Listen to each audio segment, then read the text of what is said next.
Praise the Lord. Hallelujah. Hallelujah. Praise the Lord. देवाला धन्यवाद देतो. आज महिन्याचा पहिला रविवार आपण या ठिकाणी प्रबोधनाचा मेस देखील आपण ह्या रविवारी घेत असतो आणि मला पुन्हा एकदा आनंद वाटतो की आज देवाने ही संधी दिली देवाचं वचन घेऊन आज तुमच्याकडे येण्यासाठी. हालेलुया. आमेन. मित्रांनो, आजचा विषय जो आहे तो विषय म्हणजे आमचं दुःख, आमच्या वेदना देवबाप आनंदामध्ये बदलून टाकतो. हालेलुया. आमेन. आम्हाला वाटतं आमच्या जीवनामध्ये दुःख काय हवं, आम्हाला क्लेश का व्हावं, आमच्या जीवनामध्ये आपत्ती काय यावी, का म्हणून कठीण आणि बिकट परिस्थितीमधून आणि समस्यामधून आणि प्रश्नामधून आम्हाला जावं लागलं. आणि हा प्रश्न आमच्या प्रत्येकाच्या नाही का मनामध्ये असतात. हे प्रश्न, या प्रश्नामधून आम्ही जात असतो, या परिस्थितीमधून आम्ही जात असतो. आणि माझ्या प्रियांनो, आज मी या ठिकाणी देवाचं वचन घेऊन आलेलो आहोत की तुमच्या वेदनांमध्ये, तुमच्या दुःखदायक आणि पीडादायक परिस्थितीमध्ये देव काहीतरी घडवणार आहे. हालेलुया. आमेन. तुम्ही सर्व ईश्वर प्रीती करता का? तुम्ही सर्व देवा प्रीती करता का? आणि मग आम्ही देवावर जर प्रीती करत असणार तर आम्ही रोम 8:19 वाचूया. आपण रोम 8:28 वाचूया पहिले. रोम 8:28 सर्वांनी जर काढले असेल तर आपण रोमकरास पत्र याचा 8वा अध्याय आणि वचन 28 आणि 1, 2, 3 म्हणतात आपण हे वचन वाचणार आहोत. रोम 8:28 1, 2, 3.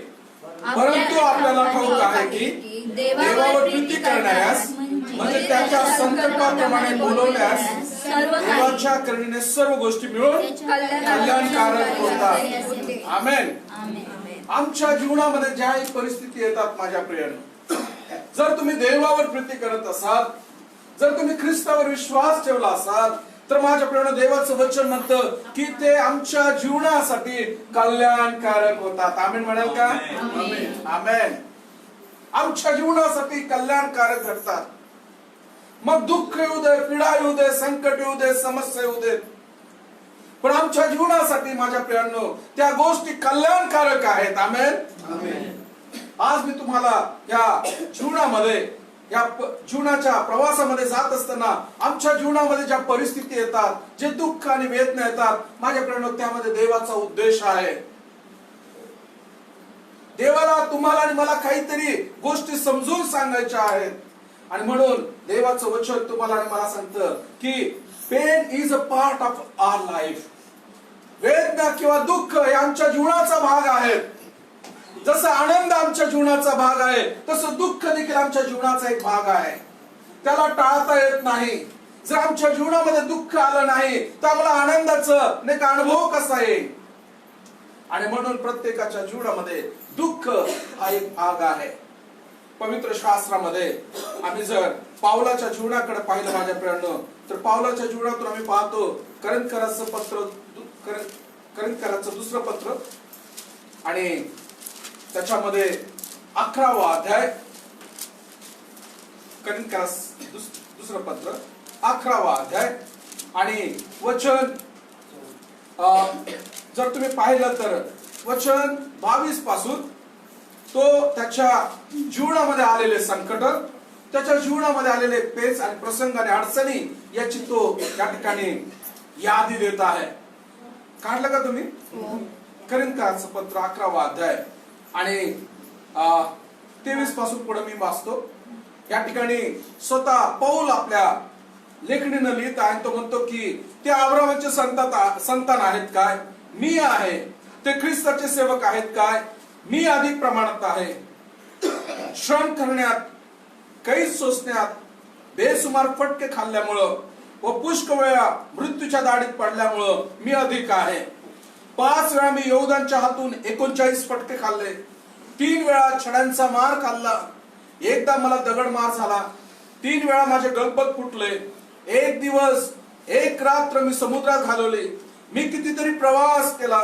नद्यावरील संकटे, लुटारूमुळे आलेली संकटे, माझ्या देश बांधवांनी आणलेली संकटे, परराष्ट्रांनी आणलेली संकटे, नगरातील संकटे, रानातील संकटे, समुद्रावरची संकटे आणि नामधारी बंधूंनी आणलेली संकटे, श्रम व कष्ट, कितीतरी वेळा केलेली जागरणे, तहान भूक, पुष्कळ उपास तपास, थंडी व उघडे बांगडेपणा या सर्वांमुळे मी अधिक आहे.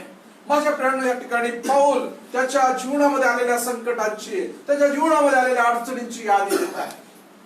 आणि माझा विश्वास आहे की पाऊलासारखं छळ, पाऊलासारखं नाही का दुःख, पाऊलासारख्या त्याच्या जीवनामध्ये आलेल्या पीडा आमच्या जीवनात अजून आलेल्या नसतील. मे बी थोड्या प्रमाणामध्ये आम्ही ते सहन केलं असेल, पण पाऊलाच्या जीवनामध्ये आम्ही पाहतो की त्याच्या जीवनामध्ये दुःख किंवा पेन हा त्याच्या जीवनातला एक भाग होता.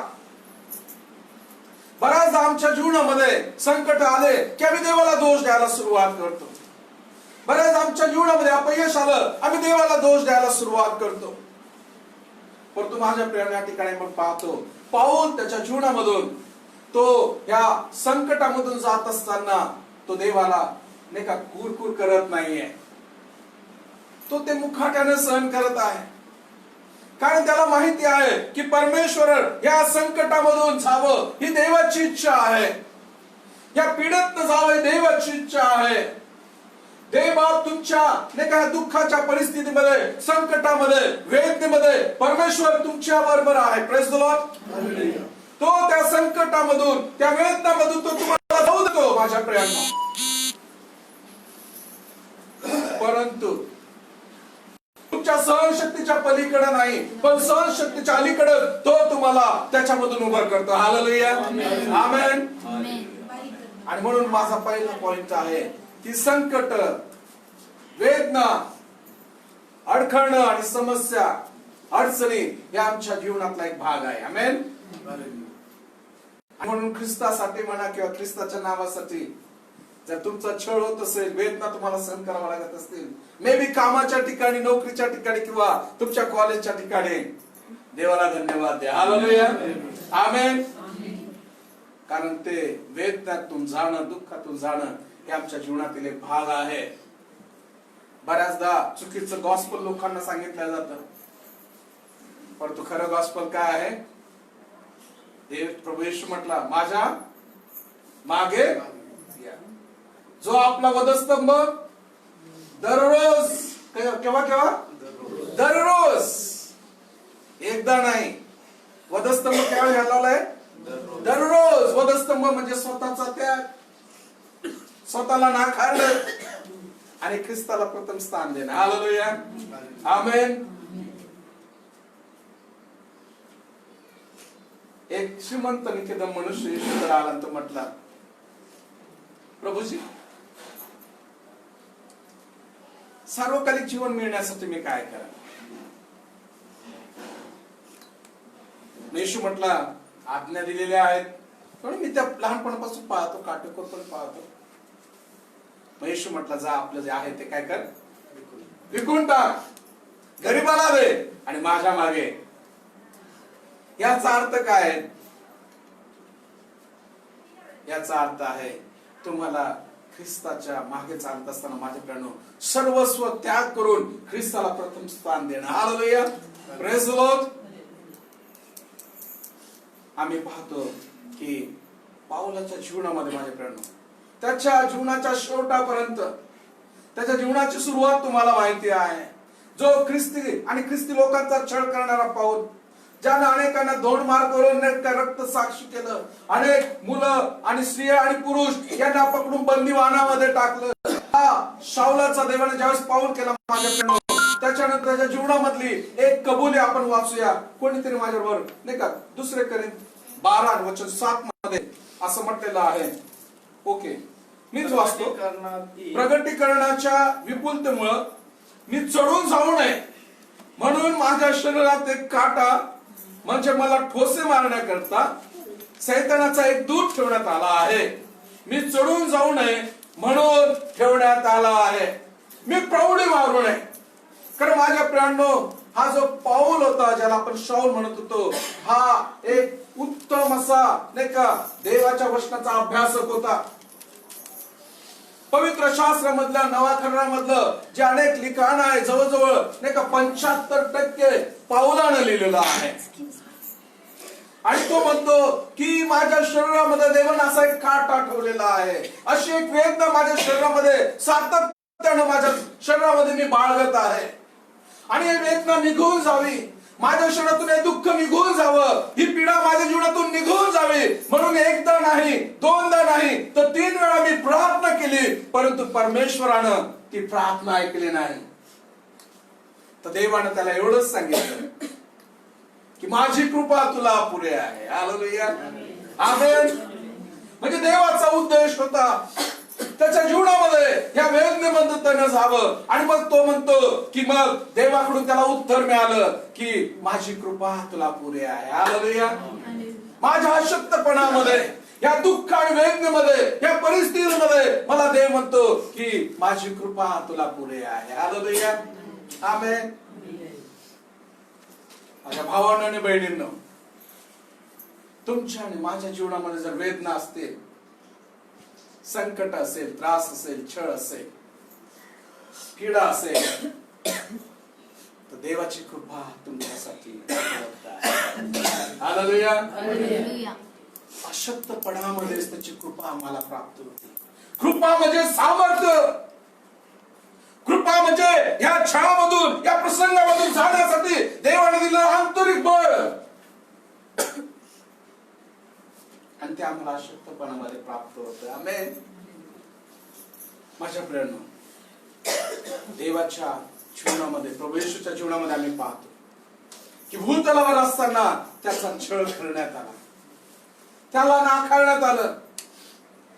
मला वाटतं आपण ते वचन वाचूया.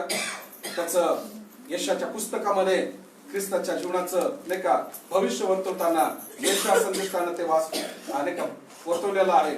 यशा 53. Hallelujah, thank you Lord, thank you father. आणि 10 आणि 11 वचनामध्ये आपण म्हटलं की त्याला ठेचावे असे परमेश्वराच्या मर्जीस आले, त्याने त्याला पिडिले, त्याच्या जीवाचे दोषार्पण झाल्यावर तू संतती पाहिल, तो दीर्घायू होईल, त्याच्या हातून परमेश्वराचा मनोरथ सफल होईल, त्याच्या जीवाच्या वेदना संपल्यावर तो त्याचे फळ पाहून समाधान पावेल.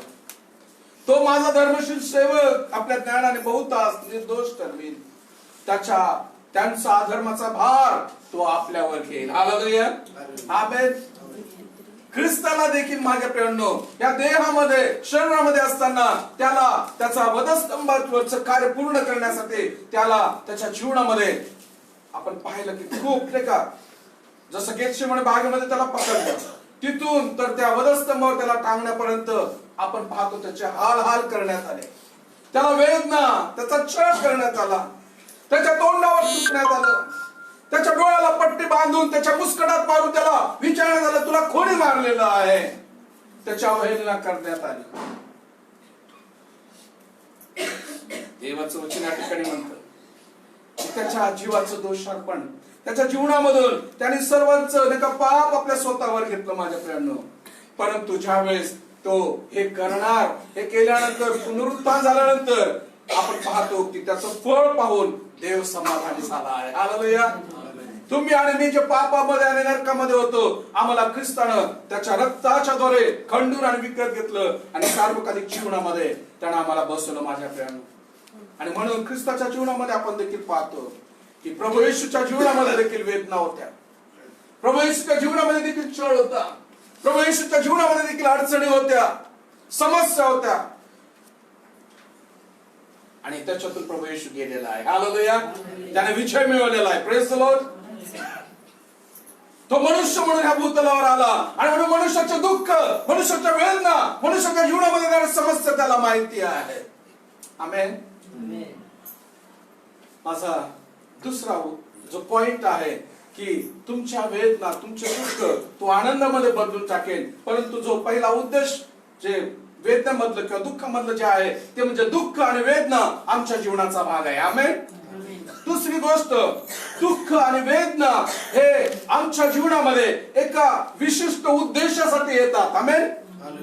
विशिष्ट उद्देश आहे, देवाची इच्छा, त्यामधून काहीतरी एक देवापासून तुम्हाला एक विशिष्ट उद्देश त्याच्यातून देवाला साध्य करायचा आहे.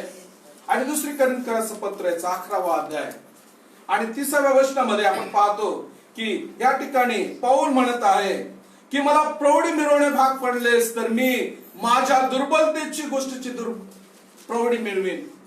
कारण आपला प्रभू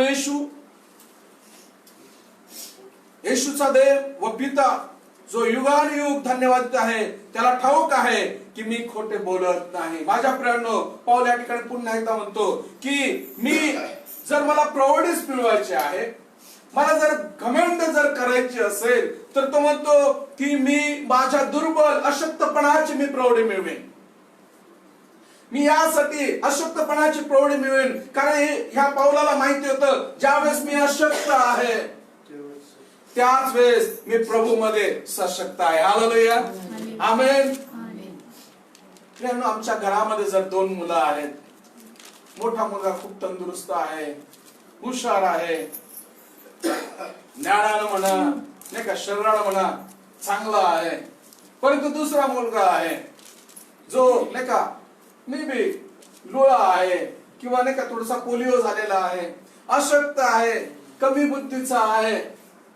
आई बाप कोणाकडे लक्ष देतो जास्त? हॅलो, जो कमी बुद्धीचा अशक्त आहे, जो आपल्या स्वतःचा पूर्ण करू शकत नाही.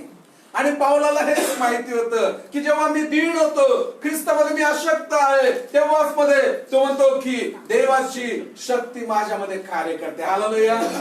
अशक्तपणामध्ये, माझ्या दुर्बलतेमध्ये तो मला शक्ती पुरवतो. हालेलुया, आमेन. आणि म्हणून शक्ती पुरवण्याचं सामर्थ्य माझ्या प्रेरणा. ज्यावेळेस तुम्ही दीन होता, या परिस्थितीमधून जात असताना नम्र होता, आणि तुम्ही म्हणता देवा आता माझी शक्ती संपलेली आहे, मी माझ्या शक्तीने पुढे जाऊ शकत नाही, तुझा हात मला पाहिजे आहे. Hallelujah, praise the Lord. आणि प्रभू तेव्हा त्याचा हात देतो आणि तुम्हाला तो उभा करतो. हालेलुया. आणि म्हणून माझ्या प्रियांनो, तुमच्या आणि माझ्या जीवनामध्ये देवाची इच्छा आहे की तुम्ही आणि मी या परिस्थितीमधून जात असताना तुम्ही आणि मी देवामध्ये अधिक बलवान व्हावं, अधिक उत्तम व्हावं. You may be stronger and better. या परिस्थितीमधून जात असताना एक धडधाकड तुम्ही व्हावं. तुमचा विश्वास जो पातळ आहे तो जाडा आणि गाढा व्हावा. हालेलुया. तुमचा देवावरचा भरोसा जो आहे तो अधिक नाही का देवावर नाही का मोठा व्हावा. Praise the lord. परंतु माझ्या प्रियांनो, एक इंग्लिश मध्ये असं म्हण आहे, don't go through pain, grow through pain. Don't go through pain but grow through pain. तुम्ही नाही का दुःखातून जात आहेत, परंतु लक्षात ठेवा ज्यावेळेस तुम्ही जात आहात त्यावेळेस तुमच्या विश्वासामध्ये तुम्ही मजबूत व्हा. Hallelujah, praise the Lord. आणि म्हणून माझा दुसरा जो मुद्दा देवाच्या वचनातून तुम्हाला दिला, पहिला की दुःख आणि वेदना माझ्या जीवनातला एक भाग आहे. दुसरी गोष्ट, दुःख वेदना हे माझ्या जीवनामध्ये देवाचा एक विशिष्ट उद्देश त्याला पूर्ण करायचा आहे. आणि त्याची इच्छा आहे मी नम्र व्हावं, मी लीन व्हावं, मी देवावर अवलंबून राहावं. Hallelujah, praise the Lord.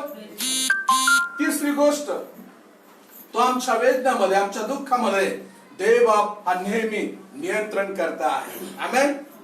तुम्ही आणि मी माझ्या प्रेरणा लक्षात ठेवा, देवाने स्वतः एक अभिवचन दिलेलं आहे. ज्यावेळेस आम्ही येशूला आपला तारणारा उद्धारकर्ता म्हणून स्वीकारतो, पहिली गोष्ट एक होते की पवित्र आत्मा येतो आणि तुमच्यावर आणि माझ्यावर तो शिक्कामोर्तब करतो. आमेन. तुम्ही आणि मी त्याच्यासाठी नाही का स्टॅम्पिंग केला जातो, तो तुम्हाला मला शिक्कामोर्तब करतो माझ्या प्रियांनो. आणि प्रभू येशू स्वतः म्हणतो मी तुला कधी सोडणार नाही आणि मी तुला कधी टाकणार नाही. हालेलुया.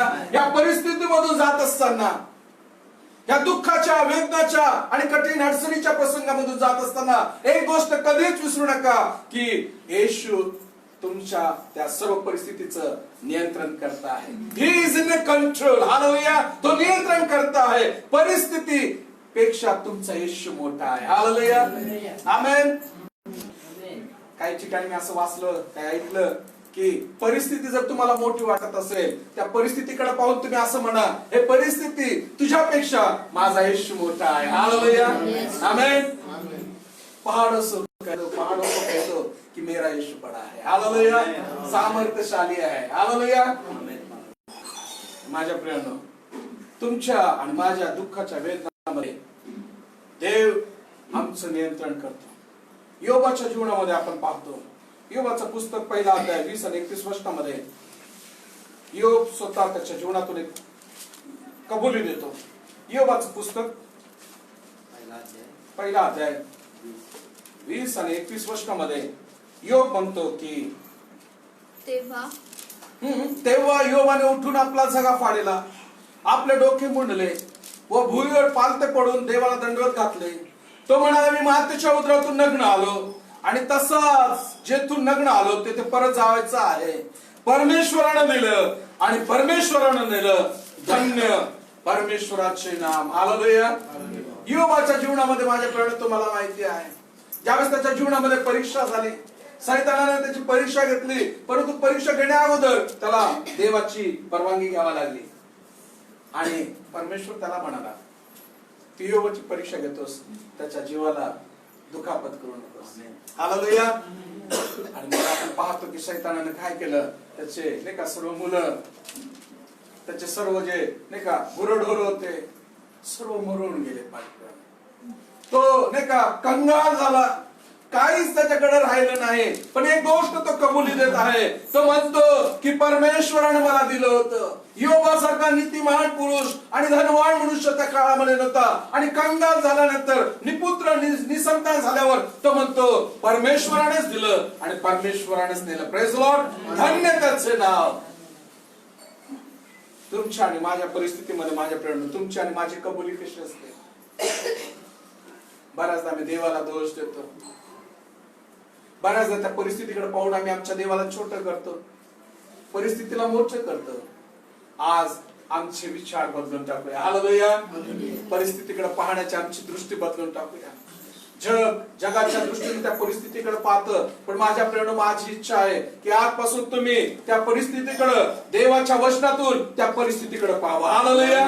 Praise the Lord. देवाच्या वचनातून त्या परिस्थितीकडे पहा. हालेलुया. दावीद उत्तम उदाहरण आहे. तो गल्ल्यात म्हटलेला पहाड, तो गल्ल्यात म्हटलेला राक्षस, त्याच्याकडे पाहताना दावीदानं परमेश्वराच्या वचनाकडून त्याला पाहिलं आणि अगोदरच भविष्य करून टाकलं. आणि तो म्हटला, परमेश्वर माझ्या बरोबर आहे, आज परमेश्वर तुला माझ्या हातामध्ये देणार आहे. हालेलुया. Praise the lord. मी तुझं धड, तुझं शरीर, तुझं शिर धडापासून वेगळं करेन. Praise the Lord.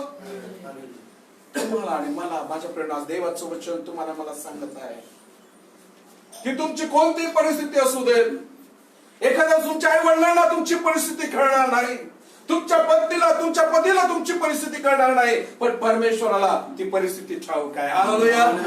तो तुमच्या सहनशक्तीच्या पलीकडे नाही, पण सहनशक्तीच्या अलीकडे तो तुम्हाला उत्तर देईल, तुम्हाला उभं करेल आणि त्या परिस्थितीवर चालण्यासाठी सामर्थ्य देईल. हालेलुया. Praise the lord. बराचदा आम्ही संकटाकडे पाहून नाही का आम्ही गिव्ह अप करायचा प्रयत्न करतो, आणि सैतानाची तीच इच्छा आहे की तुम्ही गिव्ह अप करावं, तुम्ही सोडून द्यावं, तुम्ही ख्रिस्ताला आणि ख्रिस्ताच्या विश्वासाला टाकून द्यावं. पण माझ्या प्रियांनो, लक्षात ठेवा, या परिस्थितीमधून जात असताना, या वेदनेतून, दुःखातून जात असताना, छळ आणि प्रसंगातून जात असताना देवाची इच्छा आहे की तुम्ही देवावर अधिक अवलंबून राहावं, तुमचा जो विश्वास आहे तो दृढ व्हावा. हालेलुया. आमेन. लोक पाहतात तसं नाही. आम्ही देवाची लेकरं आहोत, वचनातून आम्ही त्या परिस्थितीकडे पाहायला पाहिजे. हालेलुया. माझा पुढचा जो पहिले आम्ही पाहिलं की दुःख आणि वेदना आणि संकट आणि समस्या आणि अडचणी आमच्या जीवनाचा भाग आहे. दुसरी गोष्ट आम्ही पाहिलं की या दुःख संकटामध्ये, वेदनेतून जात असताना, परिस्थितीतून जात असताना देवाचा एक विशिष्ट उद्देश आहे. तिसरी गोष्ट आम्ही पाहिलं की आमच्या वेदनेमध्ये, आमच्या दुःखामध्ये देव हा नियंत्रण करताय. हालेलुया. योबाच्या जीवनामध्ये त्यांनी नियंत्रण केलं, दाविदाच्या जीवनामध्ये त्यांनी नियंत्रण केलं, आणि जो पुढचा मुद्दा आहे ते म्हणजे आमच्या वेदना, आमच्या दुःख याचा उपयोग देव आमच्या आध्यात्मिक जीवनाच्या वाढीसाठी करतो. Hallelujah. Amen. God uses our pain to grow in spiritually. Hallelujah. In faith. Hallelujah. आम्ही स्ट्रॉंगर व्हावं, विश्वासामध्ये मजबूत व्हावं. माझ्या प्रियांनो, रोमकाराचं पत्र 18, पुन्हा एकदा 8वा अध्याय, आपण रोमकाराच्या पत्रामध्ये जाऊया आणि 8वा अध्याय वचन 18 मध्ये देवाचं वचन तुम्हाला आणि मला सांगतं की आपल्यासाठी जे गौरव प्रगट होणार आहे त्याच्या पुढं सांप्रत काळाची दुःख काहीच नाहीत असे मी मानतो.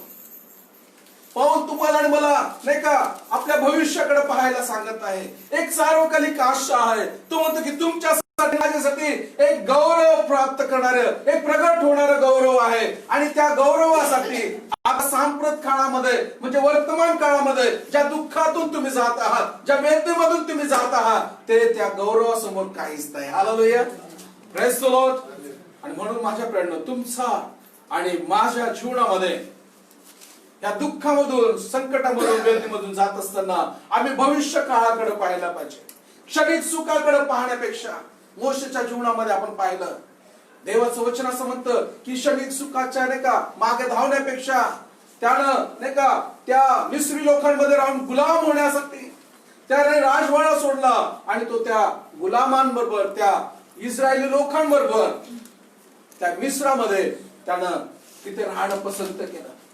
फारोच्या कन्याचा मुलगा होण्यापेक्षा त्यानं त्या जे यहुदी होते, जे दास गुलाम होते, त्यांच्यामध्ये राहणं पसंत केलं. Hallelujah, praise the Lord. माझ्या प्रणयातून एकच गोष्ट मला तुम्हाला सांगायची आहे की तुमच्या जीवनामध्ये जर वेदना आहेत, दुःख आहेत, परंतु तुमचा विश्वास तपासला जातो. हालेलुया. तुमच्या मनाचे शब्द, तुमच्या मनातून निघाले विचार देव पाहतो. Hallelujah, praise the Lord. हे त्या आळीसारखं आहे की जी आळी तुम्हाला एका सुरुवातीला खूप विचित्र वाटते, किळसवाणी वाटते, परंतु ज्या वेळेस त्या आळीमधनं फुलपाखरू तयार होतं. Praise the Lord. तसा आमचा छोटा विश्वास, कसा विश्वास? छोटा विश्वास. आमचा विश्वास मोठा होता. हालेलुया. आमचा आध्यात्मिक प्रवृत्तीकडे आमचं वाटचाल होते. आमेन. योद्धा केव्हा प्रावीण्य मिळवतो माहितीये का? ज्यावेळेस तो अधिक प्रॅक्टिस करतो, सराव करतो. त्याचप्रमाणे ही परिस्थिती, ह्या वेदना, हे संकट, हे अडखळणं तुमच्या जीवनामध्ये एक नाही का सराव करण्याची परिस्थिती आहे. देवाच्या वचनावर उभं राहणं, देवाचं वचन कबूल करणं. Praise the Lord. हालेलुया. प्रार्थना करणं. आणि म्हणून या दुःखामध्ये, या संकटामध्ये डोंट गिव्ह अप. आपला विश्वास सोडू नका, आपला येशूला सोडू नका. बिलगून राहा, अधिक जवळ जा. Praise the lord. आमेन. आणि पाचवा मुद्दा जो आहे, जे आपण आता पाहिलं की आपल्या दुःखाचा उपयोग तो आपल्या वाढीसाठी करतो. आणि आपले जे दुःख आहे, वेदना आहे, त्यामध्ये आमच्या विश्वासानुसार आम्हाला एक परिणामकारक निकाल आमच्या हातामध्ये येतो. Pain with unwavering faith bring results. आमच्या जीवनामध्ये जे वेदना आहेत, दुःख आहेत, संकट येतात, परिस्थिती, त्यामधून देवा आमचा विश्वास त्याच्यावर ठेवल्यानं तो त्याचं जे पारितोषिक आहे, हालेलुया, जो निकाल आहे, तो आमच्या जीवनामध्ये परिणाम करणारा असतो. हालेलुया. आणि माझी इच्छा आहे की उत्पत्तीचं पुस्तक, मला वाटतं मागच्या वेळेस तुम्हाला याच्यातून बोललेलो काढलं नाही तरी चालेल, पण तुम्ही जर लिहित असाल नोट्स मध्ये, उत्पत्ती 50 आणि वचन 20, त्याच्यामध्ये आपण ते ना पाहतो. कोणाच्या जीवनाचा आपण नाही का अभ्यास केला होता? योसेफाचा. योसेफाच्या जीवनामध्ये आपण पाहिलं 3 प्रकारच्या टी मधून तो गेला, नाही का? पहिलं काय होतं? ट्रायल्स, नाही का, संकट. दुसरा टी काय होता? टेम्पटेशन, मोह. आणि तिसरा टी होता ट्रॅजेडी, म्हणजे पीडा, वेदना. आणि त्याच्या जीवनात ती सुरुवात केव्हा झाली? देवाचं वचन असं सांगतं की योसेफ हा याकोबाचा म्हातारपणाचा मुलगा होता आणि याकोब त्याच्यावर फार प्रेम करत असे. आठवतं तुम्हाला? आणि त्या प्रेमाचं प्रतीक म्हणून त्याने योसेफाला काय केलं होतं? एक मोठा झगा शिवला होता. आणि ते पाहून त्याचे भाऊ अधिकच द्वेष करू लागले. त्याच्यानंतर आपण पाहिलं होतं की योसेफाला स्वप्न पडली.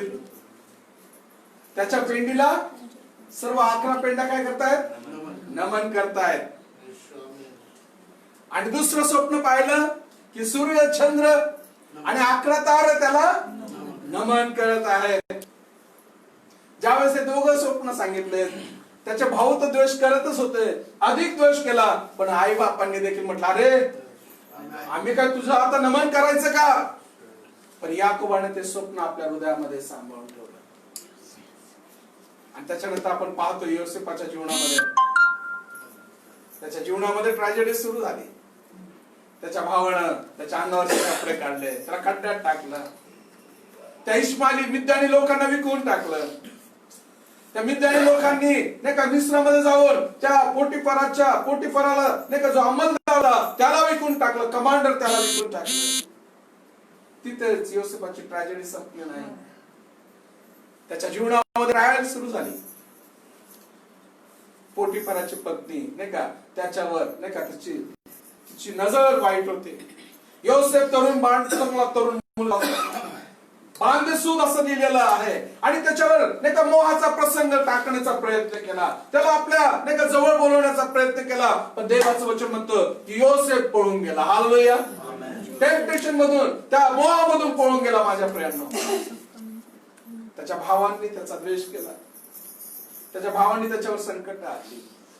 पोटिफराच्या घरामध्ये गेला, पोटिफराच्या घराला आशीर्वाद मिळाला माझ्या प्रियांनो. परंतु पोटिफराच्या पत्नीने त्याच्यावर नाही का वाईट नजर ठेवली, तिथून देखील तो पळाला. परंतु त्याचा परिणाम असा झाला की त्याला जेलमध्ये जावं लागलं. त्याच्यावर आरोप केला, तो बंदीगृहामध्ये गेला. बंदीगृहामध्ये त्या नायकाची त्याच्यावर मर्जी संपादन झाली. हालेलुया. त्याने पाहिलं देवाचा आशीर्वाद याच्यावर आहे. ज्या कार्याला तो हात लावतो त्या कार्याला त्याला यश मिळतं. आणि बंदी वाणाचा जो नायक होता त्याने त्याला त्या ठिकाणचा इन्चार्ज केला. सर्व जे नाही का गुन्हेगार होते, आरोपी होते, योसेफ त्यांच्यावर एक सुपरवायझर झाला. आणि त्या बंदीगृहामध्ये आपण पाहतो दोन नाही का राजकीय नाही का त्या ठिकाणी बंदिवान होते. एक होता प्यालेबरदार आणि एक होता आचार्यांचा नायक. त्या दोघांना स्वप्न पडली. आणि मग योसेफाने त्या दोघांना स्वप्नाचे अर्थ सांगितले. त्या प्यालेबरदारला म्हटला 3 दिवसांनी तुला पुन्हा राजा बोलवेल आणि तू तुझ्या पदावर पूर्व पदावर जाशील, पण माझी आठवण ठेव. आणि त्या आचार नायकाला म्हटलं तुझं जे स्वप्न आहे त्याचा अर्थ हा आहे की 3 दिवसामध्ये तुझं धड तुझं मुंडक उडवल्या जाईल आणि आकाशातील पक्षी येऊन तुझा मांस खातील. आणि त्याप्रमाणे घडलं. पण 2 वर्ष, किती वर्ष? 2 वर्ष प्यालेबरदार विसरून गेला. योसेफ त्या जेलमध्येच आहे, त्या बंदीगृहामध्येच आहे. त्याच्या जीवनामध्ये ट्रॅजेडी संपत नाही, त्याच्या जीवनामध्ये ट्रायल संपत नाही. मोठ्या संकटातून, वेदनेतून, पीडेतनं हा योसेफ गेला माझ्या प्रियांनो. परंतु देवाचं वचन प्रत्येक ठिकाणी म्हणतं की परमेश्वराचा भय त्याला होतं आणि परमेश्वराचा हात त्याच्यावर होता. हालेलुया. आमेन. ज्यावेळेस फारोला स्वप्न पडलं, त्यालाही 2 स्वप्न पडले. पहिलं स्वप्न पडलं की 7 दष्टपुष्ट गायी या त्या नदीच्या बाजूला नाही का चरत होत्या आणि त्याच्या पाठीमागून 7 कुरूप आणि हाडकुळ्या गाय आल्यात आणि त्या दष्टपुष्ट गायींना खाऊन टाकलं. दुसरं स्वप्न पडलं आणि ते असं होतं, एका ताटामध्ये 7 चांगली कंस होती नाही का, दाणेदार असलेली ती कंस होती आणि 7 कंस आलीत जी नाही का दुबळी होती, ज्याच्यामध्ये दाणे नव्हते. त्या भरदार अशा कंसांना खाऊन टाकलं. आणि राजाला प्रश्न पडला, त्याच्या स्वप्नाचा अर्थ सांगायला कोणीच मिस्रामध्ये सापडला नाही. तो निराश असताना प्यालेबरदाराला पाहिलं, राजा नाही का चिंतेमध्ये आहेत. आणि मग त्याला कळालं, तो म्हटला राजे 2 वर्षापूर्वी मला देखील स्वप्न पडलं. जो आचार नायक आहे त्याला देखील स्वप्न पडलं होतं. आमच्या स्वप्नाचा अर्थ योसेफने सांगितला आणि योसेफ तुमच्या स्वप्नाचा अर्थ सांगेन. त्याला आठवण झाली. किती वर्षानंतर? 2 वर्षानंतर. आणि योसेफानं त्या राजाच्या स्वप्नाचा अर्थ सांगण्या अगोदर म्हटला, परमेश्वर तुझ्या स्वप्नाचा अर्थ सांगेन. हालेलुया. Praise the Lord. आणि योसेफानं त्याच्या स्वप्नाचा अर्थ सांगितला. राजा, येणाऱ्या 7 वर्षामध्ये काय घडणार आहे परमेश्वर तुला सांगत आहे. येणाऱ्या 7 वर्षामध्ये सुखाळ असेल, भरपूर धान्य पिकेल. पण त्याच्यानंतरचे जे 7 वर्ष आहे ते दुष्काळाचे असतील. संपूर्ण जगामध्ये तो दुष्काळ पडेल. आणि म्हणून मला असं वाटतं, राजा तू आता काय करावं, एक काहीतरी कारभारी असा नेम की जो हुशार आहे, बुद्धिमान आहे. त्या कारभाराला तू एक काम दे. त्याने ह्या 7 वर्षामध्ये प्रत्येक पिकाच्या धण्याकडनं, शेतातून म्हणा 5% 5% त्यानं धान्य आपल्याला कोठारामध्ये, आपल्या कोठारात ठेवावं, साठवावं. आणि राजा म्हटला, अरे तुझ्यासारखा बुद्धिमान कोण आहे? कारण परमेश्वराचा भय धरणारा तू, परमेश्वराचा हात तुझ्या डोक्यावर आहे, तूच तो कारभारी हो. हालेलुया. माझ्या प्रियानो, बघा योसेफाच्या जीवनामध्ये, त्याच्या परिस्थितीमध्ये देवाचा हात त्याच्यावर होता. हालेलुया. Praise the Lord. योसेफ त्या मिस्र राष्ट्राचा पंतप्रधान झाला.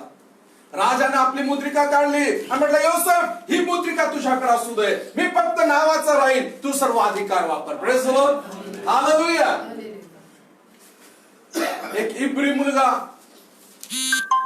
मिस्रामध्ये जाऊन पंतप्रधान होतो आणि त्या 7 वर्षामध्ये त्यांनी सर्व धान्य त्या गोदामामध्ये साठवली. माझ्या प्रियांनो, आणि येणाऱ्या काळामध्ये असं झालं की सर्व लोक फक्त मिस्रातून नाही, परंतु कनान आणि अनेक देशामधून लोक तिथे आले धान्य विकत घेण्यासाठी.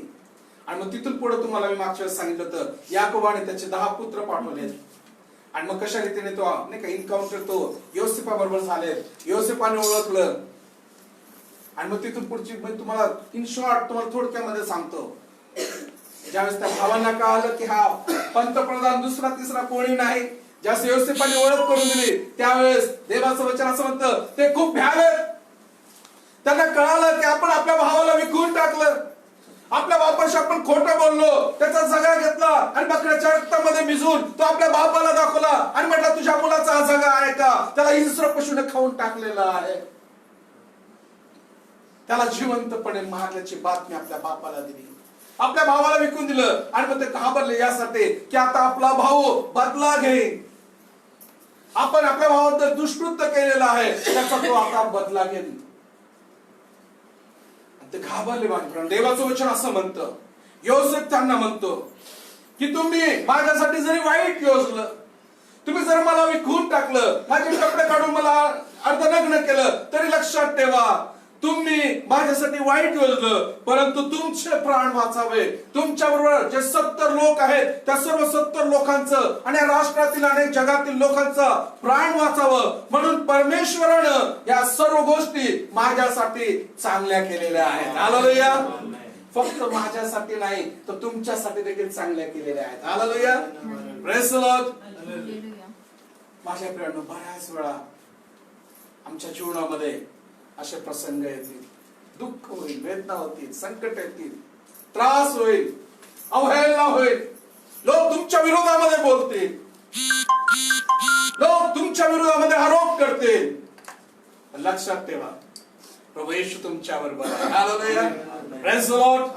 आणि म्हणून तुमच्या आणि माझ्या दुःखामुळं आमच्या विश्वासानं केलेल्या पावलाचं देव परिणामकारक उत्तर देतो, एक परिणामकारक आम्हाला तो नाही का रिझल्ट देतो. त्याच्यावर आम्ही विश्वास ठेवला पाहिजे. आणि शेवटचा मुद्दा, देवाचं वचन तुम्हाला आणि मला सांगतं की तुमच्या आणि माझ्या वेदनेमध्ये, दुःखामध्ये, कठीण अडचणीच्या प्रसंगामध्ये प्रभू तुम्हाला सामर्थ्य देण्यासाठी उपलब्ध आहे. Hallelujah. Praise the Lord. 2 Corinth 12, 9 आणि 10 मध्ये देवाचं वचन तुम्हाला आणि मला सांगतं. कोरिंथकरांचं दुसरं पत्र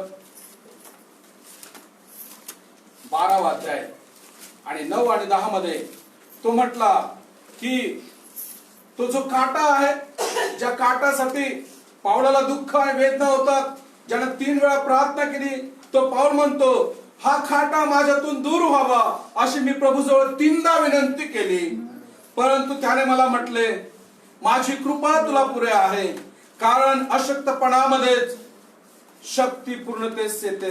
म्हणून ख्रिस्ताच्या सामर्थ्याची छाया माझ्यावर राहावी, म्हणून मी विशेष करून आपल्या अशक्तपणाची प्रौढी फार आनंदाने मिरवितो. हालेलुया. Praise the Lord. माझ्या प्रेमाने या ठिकाणी आपण पाहतो की तुमच्या आणि माझ्या वेदनाच्या काळामध्ये तुमच्या आणि माझ्या वेदनेमध्ये आणि संकटामध्ये आमच्या विश्वासामुळं देवबाप काय करतो की त्या अशक्तपणाचा तो सशक्तपणामध्ये रूपांतर करतो, त्या दुःखाचा आनंदामध्ये रूपांतर करतो. हालेलुया. त्या अशक्तपणामध्ये तो तुम्हाला आणि मला सामर्थ्य पडतो. हालेलुया. आणि म्हणून माझ्या प्रियानो, देवाची इच्छा आहे की तुम्ही आणि मी या वेदनेमधून, संकटामधून, त्रासामधून जात असताना जेव्हा तुम्ही अशक्त आहात तेव्हा देवा तुमच्या अशक्तपणामध्ये त्याचं सामर्थ्य देतो आणि तुम्हाला शक्तिमान करतो. हालेलुया. सामर्थ्यवान करतो. आणि म्हणून देवाची हीच इच्छा आहे की आमच्या जीवनामध्ये स्ट्रगल येऊ देत, ट्रॅजेडी येऊ दे, ट्रायल्स येऊ दे, पेन येऊ दे, तुम्ही आणि मी आम्ही सोडून द्यायला नको. Don't give up. ज्या परिस्थितीमधून चाललेले आहात आपला विश्वास त्यागू नका. या परिस्थितीमध्ये टिकून राहा. देव त्या परिस्थितीमध्ये तुम्हाला त्याची शक्ती पुरवेल आणि त्या परिस्थितीमधून तुम्हाला तुमच्या सहनशक्तीच्या पलीकडे नाही पण अलीकडे तो तुम्हाला त्याचा हात देईल आणि तुम्हाला उभा करेल. हालेलुया. देवाच्या गौरवासाठी आपण टाळ्या वाजवूया. देवाला आपण प्रार्थना करूया. देवाचं वचन आज आमच्याकडे आलेला आहे. या वचनाचा आम्ही सन्मान करणार आहोत. माझ्या प्रियानो, ख्रिस्ताच्या मागे चालणं, त्यानं म्हटलं की माझ्या मागे यायचं असेल तर आपला वधस्तंभ घेऊन, आपल्या स्वतःचा नाकार करून दररोज वधस्तंभ घेऊन त्याला अनुसरायचं आहे. आणि ज्यावेळेस वधस्तंभ येतो माझ्या प्रियानो, त्या ठिकाणी वेदना आहे, दुःख आहे, संकट आहे, त्याग आहे. हालेलुया.